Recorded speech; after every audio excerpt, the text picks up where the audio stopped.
But if you're in Los Angeles, you can actually go to the Church of Scientology. They have a tour. And you can go on the tour. It's a long tour. It's like 3 hours, right? And they'll take you through it, and they will give you all kinds of pamphlets. Actually, they'll try to sell you all kinds of pamphlets. And they'll give you a free IQ test, free stress test, all this other kind of stuff if you ever want to go through that. Scientology has about 1 million members, as we'll see. And here's what they teach. They have a creation story. And this is the creation story. And I am not making this up. 75 million years ago, according to the church, the evil galactic Lord Xenu, I'm not joking, the evil galactic Lord Xenu decided that his galaxy, another galaxy, not ours, another one, was overpopulated. Too many aliens. So he had them rounded up and frozen. Then he had the frozen bodies, which were still alive, loaded onto rocket ships that looked like DC-8s and flown to Hawaii in our galaxy and dumped into volcanoes. After they were dumped into volcanoes, obviously they're dead at this point, but their souls still exist. Oh, but the evil Lord Xenu, he anticipated this. And so the evil Lord Xenu had soul catchers designed that caught the souls and then had them transported to a brainwashing facility here on Earth. The brainwashing facility basically taught them all these false beliefs and so forth. And then after he had brainwashed the souls, for whatever reason, I guess because he's the evil Lord Xenu, I don't know why else you do it. He had the souls at that point then escaped and invaded the bodies of cavemen. I'm not joking. This was a traumatic event, obviously, for the souls. And because Scientologists believe in reincarnation, they believe that this has created our ultimate trauma that we have to deal with and is at the root of all our fears and anxieties and emotional and mental torment. And the Church of Scientology is there to help you with that for a price. Oh, man. They actually say that, as we see, that all negative thoughts, experiences, so forth, from past lives, current lives, even when you're unconscious, all bad experiences are stored in your brain as what they called engrams. And engrams are at the root of all your problems. Exactly. And the only way to deal with these engrams is to be audited by the Church of Scientology, right? For a price. Exactly. Now, like as I said, that believe it or not, despite this just absolute weird story behind it and all this kind of stuff, the church boasts about 1 million members around the world. They have large centers in Florida and in New Jersey and in LA and in London and so forth.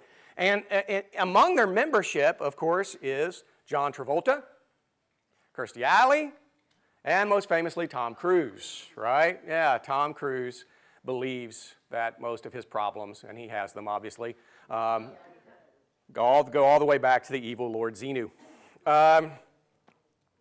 The church was founded by L. Ron Hubbard in 1953. Now, Hubbard was an interesting guy.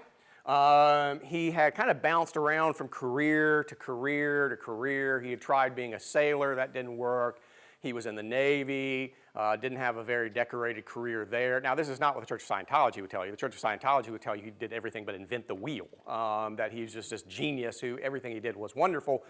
His naval records and so forth tell a different story. But he got into anthropology, he got into psychology, and he was never really well educated. He dropped out of college after a couple years. He was primarily an author. And he made his living, he's kind of scraped by by selling stories to pulp magazines, which, of course, pulp magazines aren't around anymore, but if you remember, they were magazines that had stories, horror stories, sci-fi stories, right, detective stories, that kind of stuff. And so Hubbard, kind of scraped by selling these for like a penny a page. He did have a great interest in, as I said, anthropology and psychology. And he kind of was I would say, an amateur anthropologist and psychologist. He really liked Freud, which may explain a lot. His personal life was a mess. But he ended up writing a book called Dianetics. Have you seen this? The Church of Scientology claims Dianetics has sold 25 million copies. Right? Yeah, you remember they used to advertise it in the 80s, right? You used to see it all the time. Dianetics. They would never tell you what it was about, just it was groundbreaking, right?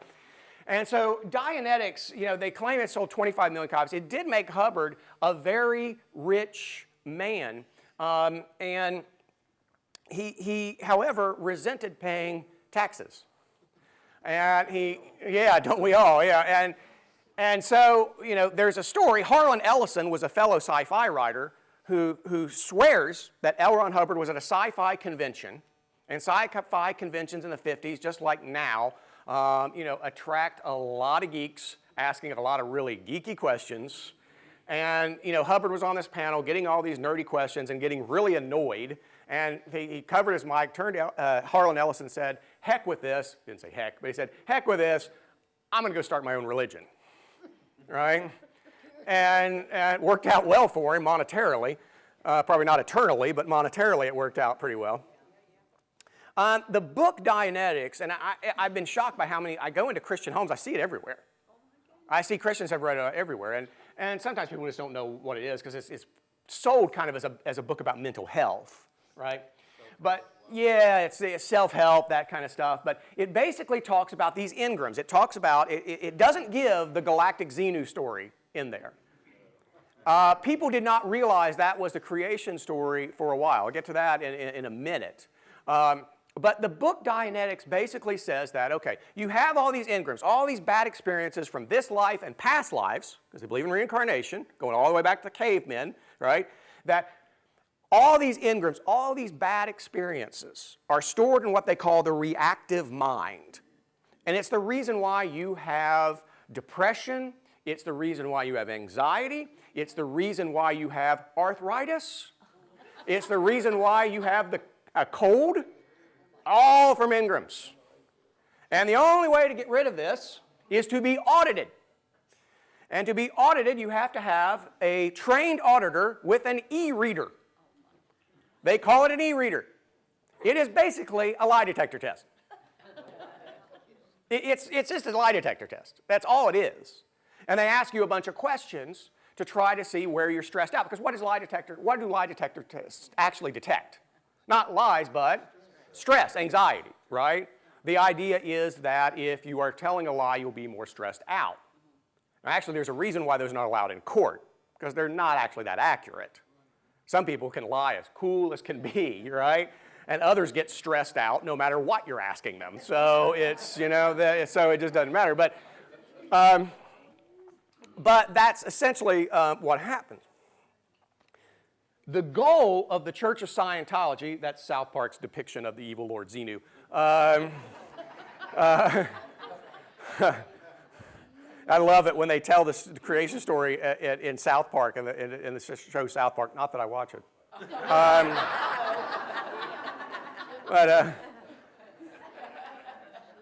They show the creation story, the evil Lord Xenu, all that kind of stuff, and they flash on the screen. We're not making this up. This is what the Church of Scientology believes.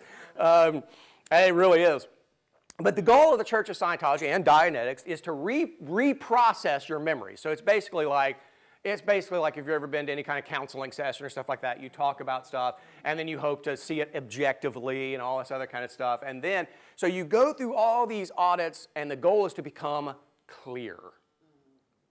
When you have become clear, all your engrams have been taken care of, all your bad memories and experiences, all that has been reprocessed, reprogrammed, and you are now just an awesome person. The church claims that once a person goes clear, he or she will have a photographic memory, a higher IQ, no stress, and you'll be free from all psychosomatic diseases, including the common cold. There you go, right? There's only one problem. There is absolutely no evidence that this process works at all. One scientific journal reviewing Dianetics wrote that it offers more promises and less evidence per page than any publication since the invention of printing.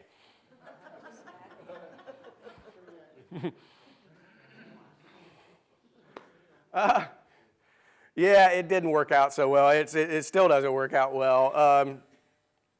In fact, they say all this happens, that you'll go clear and you'll be, all this stuff will be fine. But the problem with that is that, for example, Hubbard had a demonstration, because in the early 50s, this really took off. It really took off. A number of celebrities rushed to L. Ron Hubbard. They rushed to his seminars and all this kind of stuff. And he had originally founded the Dianetics Research Institute. Originally, he claimed this was just science, not a religion. And all these people would come and be audited by him and all this other kind of stuff. And he was at somewhere in LA, and he was giving a presentation, and thousands of people were there. And he brought out a woman that he claimed had gone clear, that he had audited, and now she was clear. And he brought her out there, and he had given her, before she walked on stage, like the list of elements, right? And said, what does such and such stand for? She couldn't remember. She's supposed to have a photographic memory, remember? Yeah. She goes, okay, well, he turns around and goes, what color's my tie? She couldn't remember that either. People just started to get up and walk out. I mean, literally thousands of people just kind of, okay, that kind of thing. But he's continued to go on. And back when he was doing this himself, before he had trained auditors working under him, he charged in 1953 $500 per audit. That's the equivalent of about $5,000 today. And people paid it. They lined up to pay it. They're still paying it. Here is, Megan found this online. Here's the sliding scale for the audits. One intensive, that's 12 and a half hours of audits, $12,100. 12 intensives, 150 hours. This is where they promise you'll get close to, at least clear, is close to $100,000. And people pay it. Yeah. Clears out your bank account anyway, doesn't it? Yeah. Can we start doing those here? Yeah, exactly. Rick's back there going, the Rick Clark Dianetics Institute of Portsmouth, Ohio. He's going to have a beach house in a year.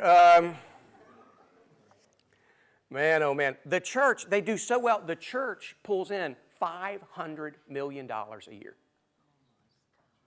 $500 million a year. You wonder why Trump's running for president instead of starting his own church, right? I mean, goodness sakes, $500 million a year. And of course, they've had a pretty rough history. If you want to watch a documentary, now it's on HBO, so therefore it's got bad language in it, so I'm just warning you, but there's a documentary called Going Clear. It was based on the book Going Clear, which I just read a couple weeks ago, and Megan and I watched the documentary. And the guy claimed that, in the 70s, I think it was, he got into, read Dianetics, thought there may be something here. He got into the church. He was really pumped just about being mentally and emotionally healthy. And so he did it, and then when he was cleared, he got to read the creation story. And so he got to read L. Ron Hubbard's actually typewritten words about the evil Lord Xenu and stuff, and he read this and he goes, uh-oh. I've just spent a lot of money on something founded by a guy who's clinically insane. It was just, he's just going, oh boy, I'm done. As soon as he read the evil Lord Xenu, all that stuff, he goes, I'm out. And as soon as he was out, he began to be hounded by the church. And so he was a journalist. They ticked off the wrong guy. He started to write a series of articles about the Church of Scientology. He began to interview other people who had worked in the Church of Scientology. And it got to be pretty nasty. I mean, at one point, for example, when they have celebrities come in, they bend over backwards because that gives them more press, more right. For example, he says that they interviewed a couple of people who worked for the church, And when Tom Cruise decided he didn't want to be married to Nicole Kidman anymore, apparently the church was like bugging her house, had detectives follow her around, try to catch her doing stuff. I mean, it was nasty. And so the Church of Scientology has actually been audited by the IRS several times trying to yank their tax-exempt status. They've lost their tax-exempt status in several countries. So it's been under a lot of fire, but for some reason, people still show up.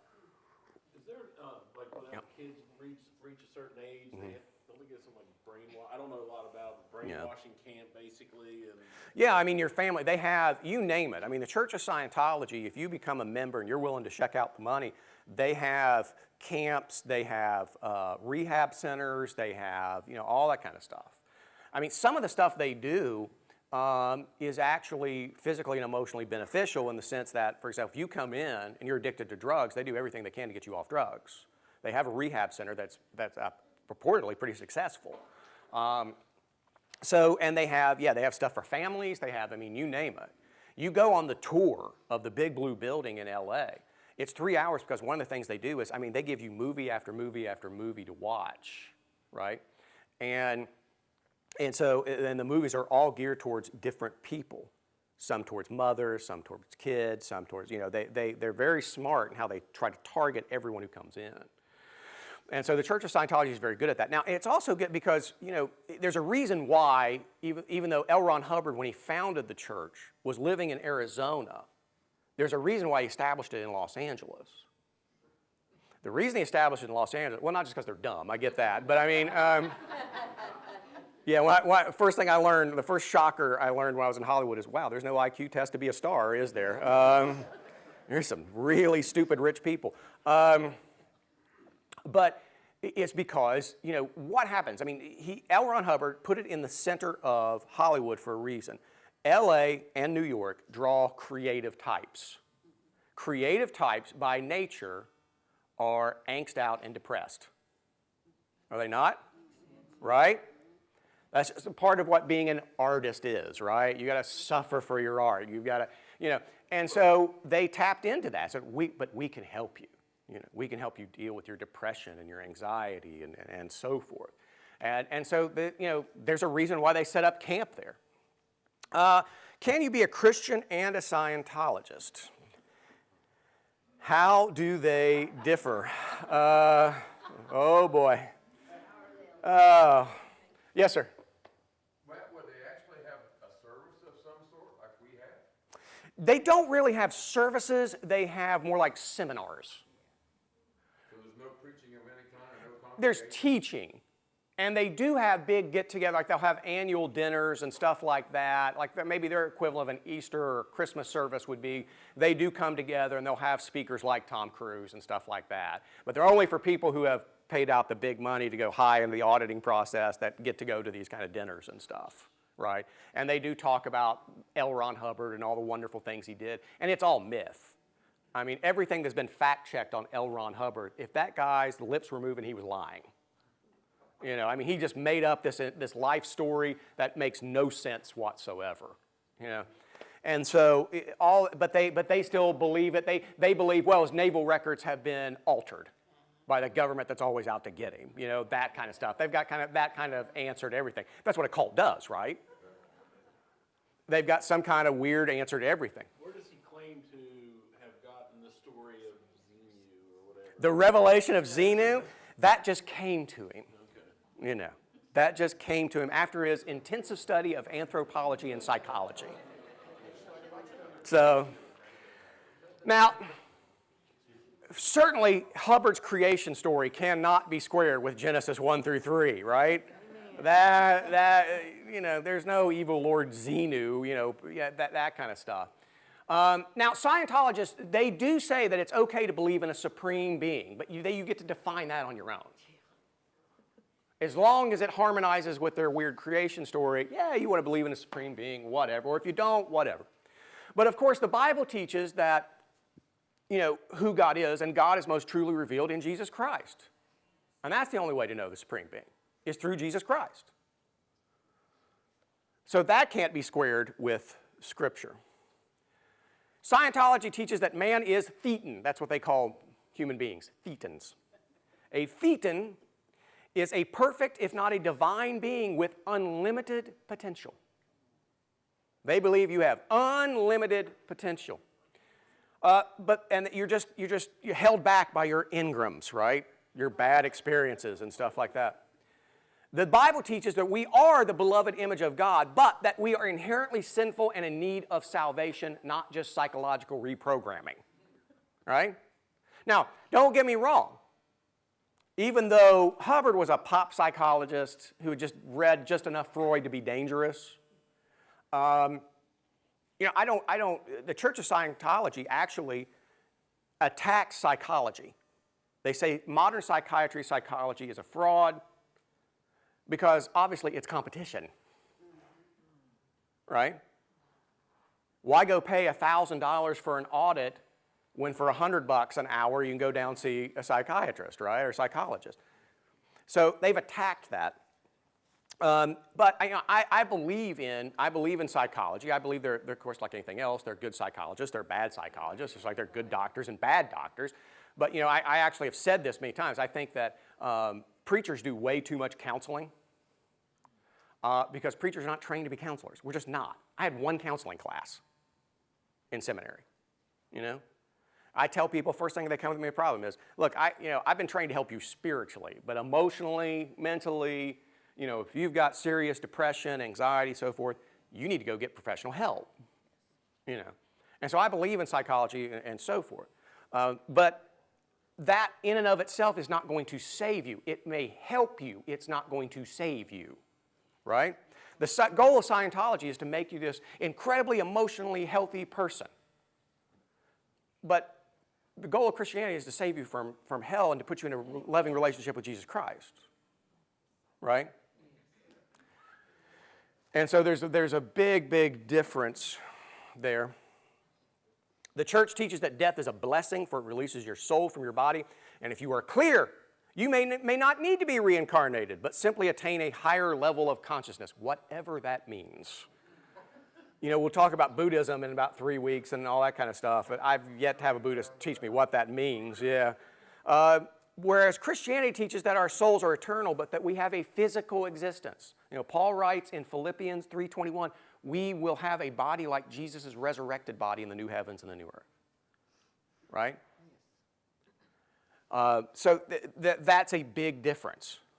We're not attaining a higher level of consciousness. We're looking to become members of an eternal kingdom. And I agree, Christian church needs to do a better job helping people reach their potential. But we need to remember that whatever our potential is, the only activities that have eternal consequences are ones we do for Jesus Christ. We all got to, work, pay for our families, all that kind of stuff. That's important. We all have hobbies to keep us from getting stressed out. That's great. But at the end of the day, the only thing that really echoes through eternity are when we bring honor and glory to Jesus Christ. Yes. Right? Yes. Questions before we move on to the Church of Satan? How many times has that been said in a church? Yes, sir. They do consider themselves a religion or not? They do consider themselves a religion. They have been fighting with the IRS for a long time about their 501c3, but they call themselves the Church of Scientology. Yeah. Great question. Any others? How would you become a minister or whatever terminology you might want to throw out there? They would say first you have to go through the auditing process, you have to go clear, all that kind of stuff, and then you have to do you volunteer for the church and you just kind of work your way up.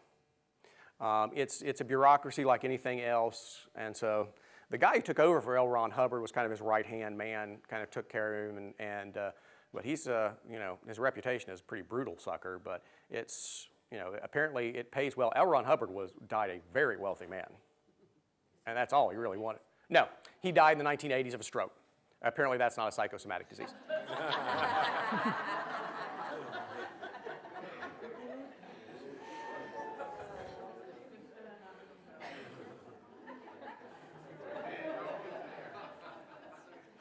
Okay. Why I'm a Christian? and not a Satanist. Okay, now again, you're going to think I'm making this up, but I promise you, you can look it up yourself. The biggest kind of jaw dropper when you study the Church of Satan, at least what is followed by this, Anton LaVey's The Satanic Bible. They call it LaVey Satanism. Believe it or not, there are different forms of Satanism. And this is the Satanic Bible written by LaVey in the 1960s. And I picked this up when I was a 15, 16-year-old atheist. And I'd run away from home, and I was living on the couch, sleeping on a couch with another guy. And I bought this and had this on our coffee table. I thought it would freak people out, right? And it did.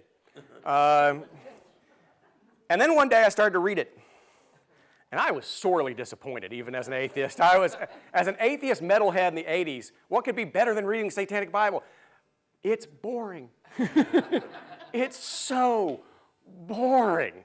I got through it, I was like, you got to be kidding me. And this is the biggest jaw dropper. The Church of Satan does not believe in Satan. The Church of Satan does not believe in Satan. I'm not kidding. That makes sense. Yeah.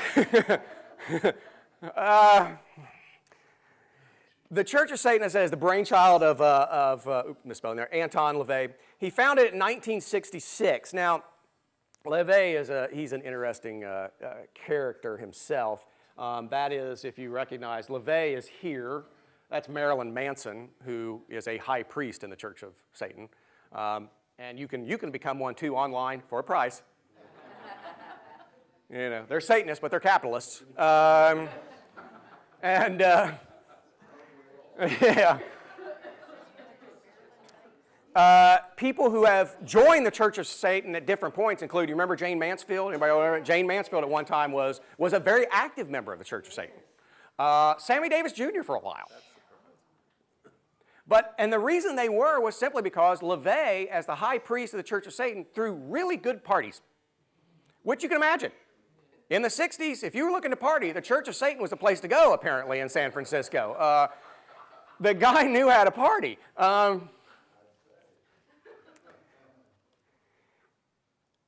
like I said, he wrote the Satanic Bible, also the Satanic Rituals, and it outlines the philosophy of the Church of Satan, which is essentially atheism. I mean, that was the biggest disappointment as I opened the Church of Satan. He goes, we do not believe in God or the devil. I'm like, what is this? You know, I thought this was the Church of Satan, you know.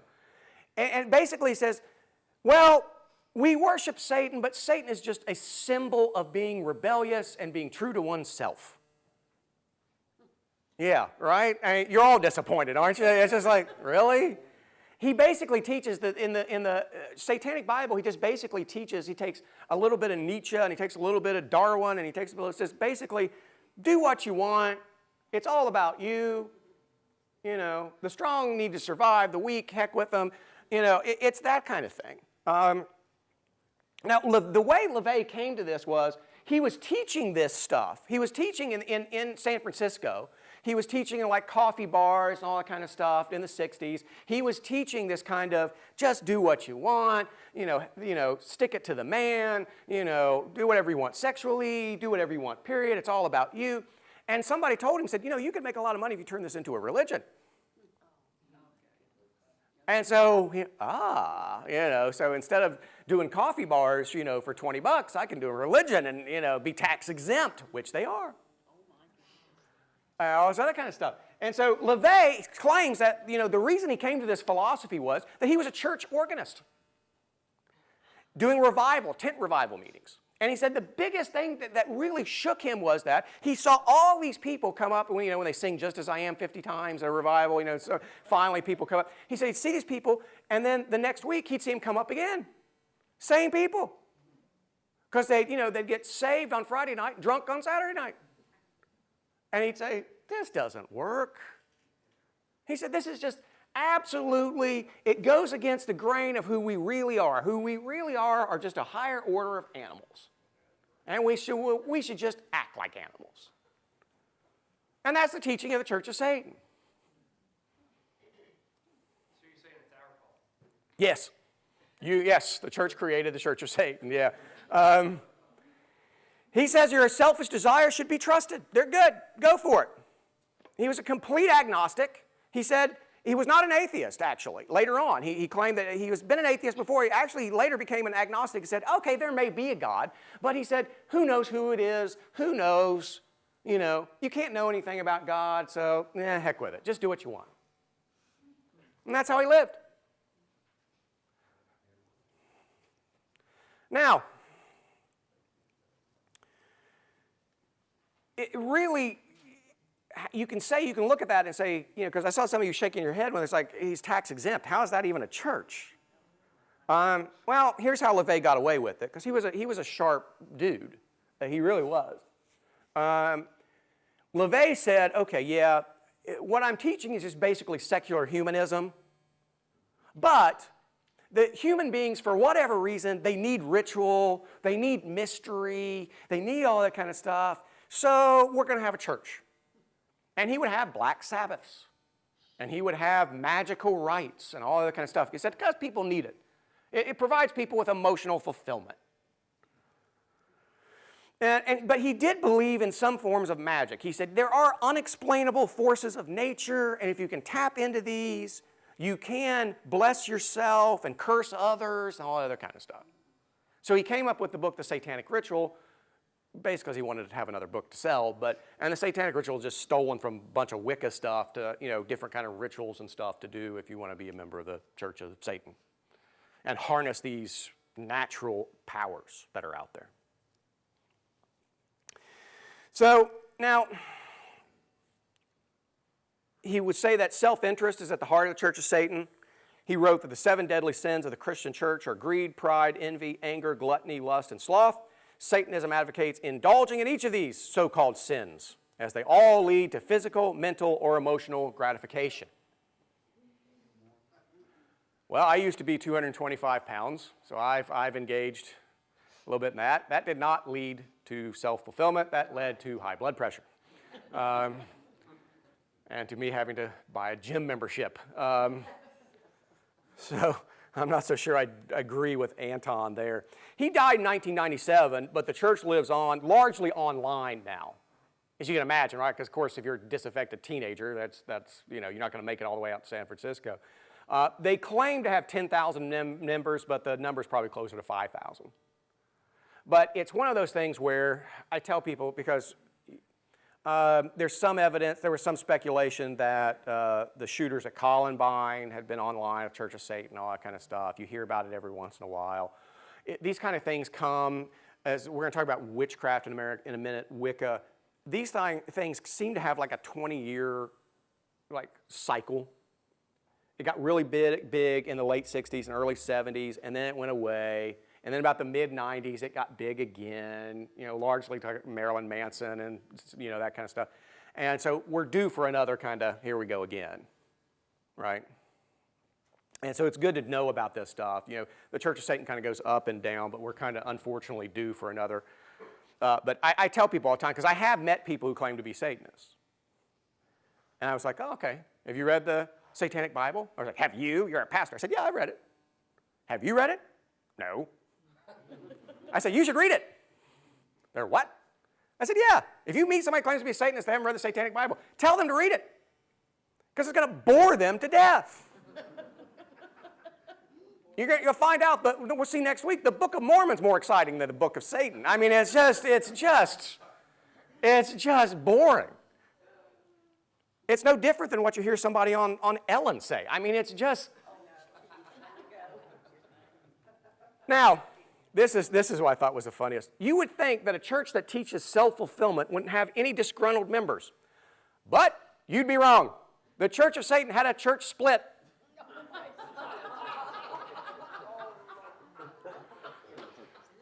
Look at that guy. Looks like Eddie Munster, doesn't he? Or Paul Ryan, I can't tell. But anyway, it's that is Dr. Michael Aquino. He was a member of the Church of Satan. He decided that he needed to establish his own church, so he established the true satanic church, the Temple of Set.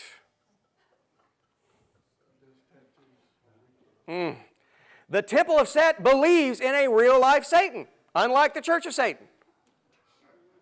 That's why they claim we're the real satanic church, right? They believe in Satan. Aquino claims that Satan appeared to him in the summer of 1975 in the form of Set, the horned idol of death that early Christians depicted as Lucifer. This is where we get, you've seen the kind of stock right, the hooves and the pitchfork and the horns, all that kind of stuff. That's, he says that's how he appeared to him. And he said Satan inspired him. Just like the Holy Spirit inspired the disciples to write the Bible, Satan inspired him to write the book of coming forth by night. Among the revelations supposedly delivered to Aquino, the devil himself transferred the right to lead Satanists from LaVey to Aquino. It's amazing how we saw with Muhammad last week, next week with Joseph Smith. It's amazing how many of these personal revelations have to deal with them getting something, isn't it? What does the Temple of Set believe? They do not worship Satan either. They believe in Satan, but they don't worship Satan because Satan said not to. He said, worship yourself. They believe life is all about self-realization and becoming one with a higher consciousness and reaching a level of divinity, whatever that means. I keep asking. I had a friend in law school who was a Buddhist. What does that mean? He said, it cannot be explained. So you want to reach a level that cannot be explained. Good luck with that. It used to drive him crazy because it's like, I'd bug him all the time. It's like, do you know what the sound of one hand clapping is? He says, yes, it's love. I said, no, it's not, it's this.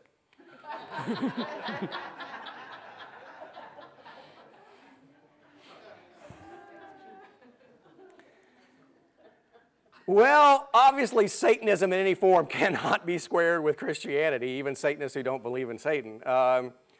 The Church of Satan teaches that we are to pursue selfish interests. The Bible refers to this largely as sin, right? That typically our selfish interests, not always, but typically our selfish interests are sinful, right? And that this is our biggest problem, that sin places us in need of salvation, and that can only be gained through faith in Jesus Christ. And this brings us to yet another cult that tends to attract young, disaffected people who like to shop at Hot Topic, Wicca. Before we go on, the questions on the Church of Satan. Disappointing, isn't it? You got to admit, you're kind of disappointed that the Church of Satan doesn't believe in Satan. That's just, what a bummer, It's the second most stolen book at the library. Second most stolen book at the library is the Satanic Bible? Yes. Yeah. You ought to just put a Post-it note on it. It will disappoint you. Yeah. Steal something else. You've got good taste, Jim. Start putting recommendations for reading on there. It's like, check out this novel instead. What's number one? I'm not going to say you know the author. Mm-hmm. Okay. Anyway. It's someone local. Yeah, it's someone local. Okay. Yeah, I know what you're talking about. That's funny, though. That's the first one. That's funny. Any questions about Satanism before we move on?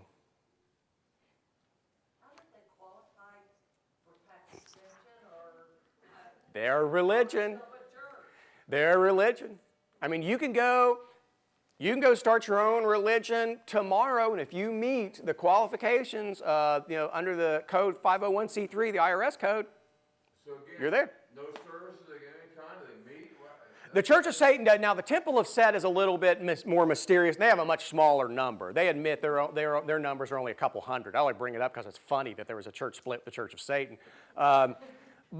The Church of Satan, like I said, has about 10,000 members. They actually tried to have, I can't remember if they pulled it off or not, in Oklahoma City. They were going to have a black mass at Civic Center, and they invited people to come. And it was Satanists who were putting it on. And so they do have black masses and so forth. And we're about to, and when we get to Wicca, because they basically copy Wicca a lot, and they just kind of insert, we're going to see in a minute, Wicca, worships Mother Earth. They would just insert Satan. And in their black Sabbaths and that kind of stuff. But they do have black Sabbaths. And they also encourage people to have covens and meetings. No. Well, he would actually, it's funny, Ozzy Osbourne says he's not a member of any religion, but he would probably be, by what he says, would probably be okay with the Church of Satan in the sense that Ozzy's an agnostic. And, then self-indulgence. Yeah, he's definitely. How is he alive? I have no idea. He can't even talk. So he can't talk, but he can sing. Go figure that out, right? It's like somebody with a stutter. It's just weird. They actually did. There was actually a university in England that offered Ozzy Osbourne. They wanted to test him because they didn't understand how he was alive. And it's amazing because we lost Lemmy Kilmister, the head of Motorhead, last month. I always wondered how he was alive. Keith Richards still alive, but Keith Richards actually been clean and sober for about 20 odd years. Did you know that? Lemmy and Ozzy have not. How they're alive. But Lemmy died of cancer, I guess it was, a while back, just about a month ago, and he lived to 70, even though he could not get or donate blood because when they tested him, his blood was so toxic that regular blood would have killed him.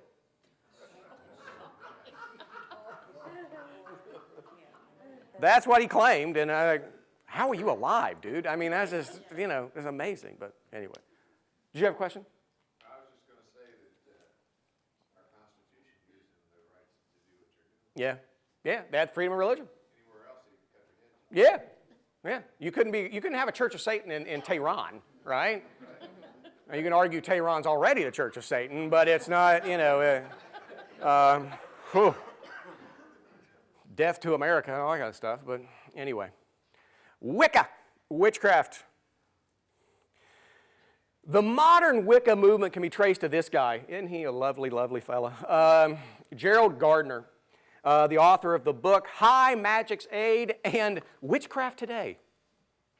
You think you'd come up with a better title than that, It's like Witchcraft Today. There's a quote by Gardner, witches are peaceful religious people. All right, let's talk about the Wiccans. Like the Church of Satan, just like the Church of Satan, in fact, Anton LaVey basically stole this from Wicca. They believe in these unexplainable natural energy, these natural forces that are out there, and that if you just can tap into them, you can use them for good or for evil. Wicca also is a 501c3, by the way. In fact, one guy tried to be a Wiccan chaplain in the military. Wiccans believe that truth is subjective. There is no such thing as objective truth. Now, if you've taken my apologetics class, what do you do when somebody says there is no such thing as objective truth? Joey? Is that true? Yeah. It's self-defeating, right? There is no such thing as truth. Well, is that true? Right? Beyond that, it's really hard to state exactly what Wiccans believe because if you don't believe in objective truth, well, you just come to your own beliefs, right? So every different coven, as we'll see, may hold an entirely different belief. Yet, most Wiccans are very critical of any faith that claims an exclusive path to God. And many have argued that Jesus never claimed to be God. They claim the New Testament is corrupted. They claim that Jesus was a white witch. And that the Bible is a corrupted text which cannot be trusted. Now we get to this fine dude. Aleister Crowley. Speaking of Ozzy Osbourne, right? Know the song, Mr. Crowley? Yes, ma'am. Whenever I was in college, we were supposed to quote a scripture from the Bible. And there was a woman in the class with me that did not have a Bible, so I offered her one of mine, and she told me, I belong to a coven, and if I take this Bible, I'll have to burn it after I read it. Yeah. And I said, you're not burning my Bible. Right, yeah. I said, go online and find your own. There you go. Yeah, they believe it's a corrupted text that has led people astray and has led to intolerance and so forth. This is Aleister Crowley. He had a big influence on Gardner and so forth. Crowley was an interesting guy. He's had his writings and so forth have been pretty popular. Before LaVey came along with the Satanic Bible, if you wanted to find somebody who's just into like really weird stuff, the 1930s, 40s, 50s version of a goth kid, they would look to Aleister Crowley. Crowley was the one that they all looked to as the kind of most influential occultist in the world. Crowley was the self-described most evil man alive. That's how he liked to describe himself. He doesn't look evil. Yeah, he was just kind of a pudgy, pale English dude, but you know, he still claimed to be the most evil man alive. You know, that hat's not doing much for him either. He looks like what was the secret like Masonic order in the Flintstones? That's what he looks like. The Order of Buffaloes. Yeah, it looks like he's the Grand Master of the Order of Buffaloes or something. If you read Crowley's writings, you know, they contradict each other. They're all over the place. But basically it comes down to the same thing LaVey taught, which was just do whatever you want. There's no such thing as right and wrong, so do whatever you want. That's what it all came down to. And Wiccans still basically believe that. Following Crowley and Gardner, they come down to that. Crowley was openly bisexual and promiscuous. Yet at the same time, you know, while he taught there was no right and wrong and so forth, he was a British spy. Yeah. But he promoted occult literature and practices, and he was a major influence on Gardner, which is probably the most, he really is probably the most influential person in the Wicca movement.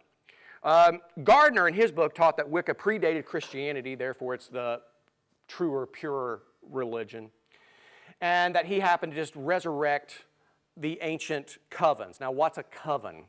A coven, according to pagan writer Margaret Murray, is a gathering of 13 witches, although 3 may suffice. So if you can't get 13, you need at least 3. You can't, don't go try to tell me you've got a coven with just 2. That won't cut it. You got to have 3, but no more than 13, because then it gets unruly.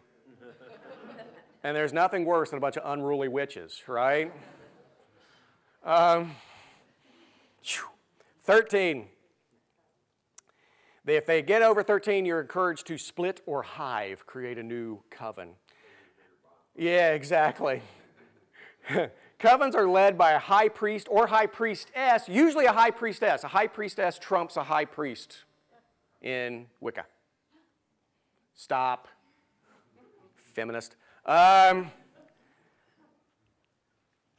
And then, in order to become a high priestess, it's hard to really tell. I mean, as far as I can tell, you can go online and become a high priest or priestess in Wicca.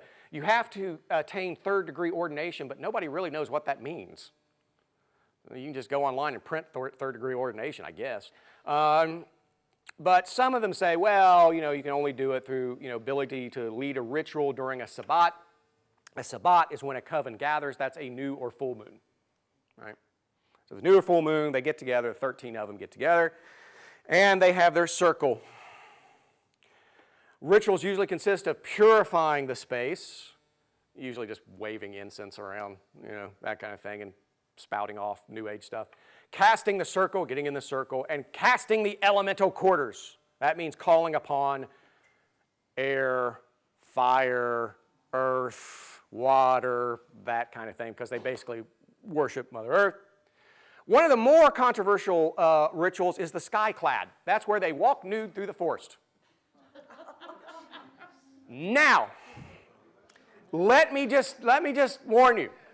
If you're tempted to join a coven and they decide to go skyclad, make sure you're leading it, because I've seen the pictures of the people who go. You do not want to be following.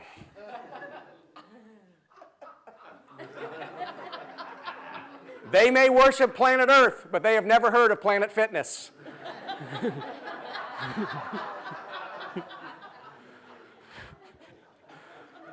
Wow. How do you become initiated into a coven? Some member, it varies, but some recite the Lord's Prayer backwards as a statement of open defiance against the witch hunts conducted by the evil Christian church. Now, did the church conduct witch hunts in the Middle Ages? Yes, they did. They did. Now, did they, as Dan Brown and others argue, just burn hundreds of thousands of people? No, they didn't. There's no evidence that it was that widespread. I've seen this number, oh, they killed 1 million witches. That would wipe out an entire country in the Middle Ages. I mean, give me a break. That did not happen, all right? And put it this way. You got to put yourself in their situation, all right? You're living in the Middle Ages. It was reasonable to believe that you had a stomach ache, it was because of a troll, okay? I mean, these were not the most enlightened, educated folks. And so if you really believed, if you honestly believed that the person down the street conducted black magic and could curse and kill people, you might be a little nasty to them too, would you not? And that's just what they believed. But they're not big on Christianity. Wiccans do not have a sacred book, although the Book of Shadows is popular and contains a lot of spells. But again, it's pretty disappointing when you read it. Again, it's all about Mother Earth.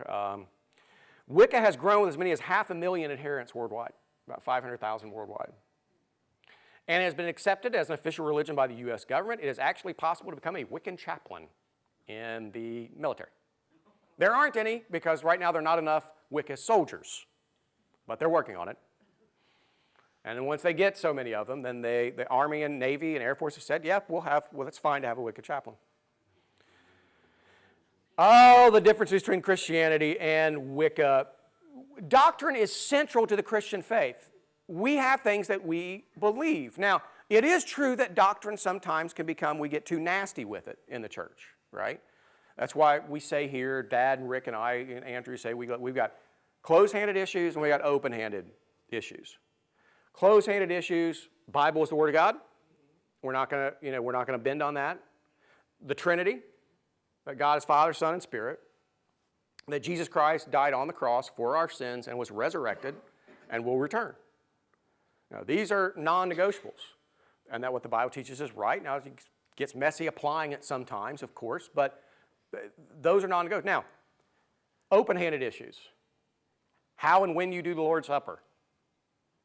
How you baptize, right? These kind of things. What kind of Bible to use? What kind of songs to sing? Order of worship, all that kind of stuff. These are things we have, each of us, Dad, Rick, and I, we all have, we all have our opinions based on Scripture.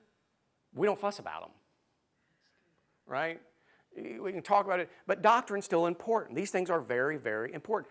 I do not think you can really call yourself a Christian, as the Bible teaches, unless you believe in those close-fisted things, right? Those are the things you have to. Now, all this other stuff out here you can argue and debate about, but I think those are those important. A Wiccan would say, no, doctrine is dangerous. It's not important at all. Though, I'm not going to give you the philosophical argument. By saying you have no doctrine, that's a doctrine. And we do not believe Jesus was a white witch. We believe Jesus is God and that the Bible is trustworthy, not corrupted. Wiccans, like Scientologists, believe in reincarnation, which cannot be harmonized with Scripture. Scripture is very clear. And you should keep this in mind in a couple weeks when we start talking about ghosts. Keep this in mind. The Bible is clear that when you die, your soul either goes to heaven or what the Hebrews called Sheol, place of the dead. And then after the day of judgment, all Christians inherit new heavens and new earth with Jesus as king. All those who are not Christians are cast into hell with Satan, and Satan does not rule in hell. He is punished in hell. And that's where you go. Your soul does not hang around. Your spirit does not hang around. What are ghosts? We'll talk about that in a couple weeks. You've got to tune back in what the Bible says about ghosts, and it does talk about it. Okay? Teaser, that's right. But it cannot, what I'm saying is there's no room for reincarnation in the Bible. Finally, Wiccans do not believe in salvation. You don't need to be saved. You're fine. You're born good, you're a good person, and as long as what you're doing doesn't harm someone else, rock and roll, right? That's what Wiccans believe. Kind of like Church of Satan. And so, but we believe that we actually are in need of salvation, and yes, there is right and wrong, and no, sorry, Wiccans, there is only one way to God, right? We went through this in my apologetics class. We see all the historical evidence for Jesus and what he taught, and if that's all solid, which it is, then you have to accept Jesus says, I'm the only way. Right? Christ Community meets on Saturday at 5 p.m. and Sunday at 10:30 a.m. For more information, visit www.christcommunity.net or check out our Facebook page.